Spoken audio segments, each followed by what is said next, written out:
What are we getting out of the billions that we spend though, JD? We're 160 billion in. ჩვენ უკვე 160 მილიარდი დოლარი გავიღეთ უკრაინისთვის. რას ვიღებთ სანაცვლოდ? ყოველ ჯერზე, როდესაც უკრაინელები რუსულ ტანკს აფეთქებენ, გამოხმაურება არ აყოვნებს და ახალი ამბები წყვება. თუმცა, როდესაც უკრაინა ქვეყნის მეოთხედს კარგავს, უბრალოდ ამბობენ. ეს სტრატეგიული უკან დახევა იყო. ასევე გავიგე, რომ ამ მოკლე პერიოდში უკრაინაში ყველაზე მეტი ადამიანი გახდა მილიონერი ვიდრე ოდესმე. იყო შემთხვევა, როდესაც კონკრეტული ქალაქის დასაცავად გაგზავნილი ფული ქალაქის გამგებელმა მიითვისა. მან ფული ჩაიჯივა და ქალაქის მოწინააღმდეგეს დაუთმო. კი, მაგრამ რა ხდება?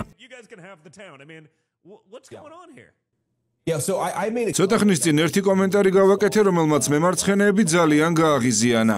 და ალბათ რესპუბლიკური პარტიის 50-მდე წევრიც, ვინაიდან მათი ნაწილი უკრაინის საკითხზე მემარცხენეებს ეთანხმება.